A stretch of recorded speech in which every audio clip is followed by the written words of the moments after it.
தமிழ் மற்றும் தெலுங்கு படங்களில் நடித்து பிரபலமான நடிகை தான் நிவேதா பெத்துராஜ். இவருக்கு தற்போது பட வாய்ப்புகள் இல்லை என்றாலும் அடிக்கடி இன்ஸ்டாகிராம் பக்கத்தில் போட்டோக்களை வெளியிட்டு ரசிகர்களுடன் டச்சில் இருந்து வருகிறார். சமீபத்தில் நிவேதா பெத்துராஜ் தன்னை பற்றிய வதந்திகள் அதிகம் பரவி வருவதாகவும் அது எதுவுமே உண்மை இல்லை என்றும் தனக்கு துபாயில் வீடு யாரும் வாங்கித்தர வேண்டும் பேசியது பரபரப்பை ஏற்படுத்தியது.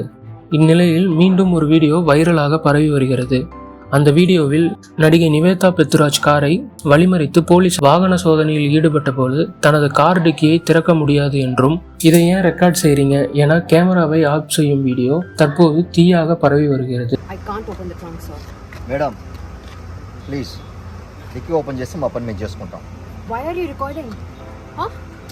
Why are you recording?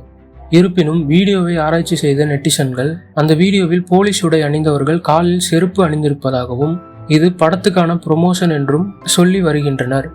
ரொம்ப சீப்பா போயிட்டாரே நிவேதா பெத்துராஜ் என சிலர் கலாய்த்து வருகின்றனர். ஆனால் எந்த படத்துக்கான ப்ரொமோஷன் என்பது தெரியவில்லை. விரைவில் நிவேதா பெத்துராஜ் அறிவிப்பார் என்று எதிர்பார்க்கப்படுகிறது.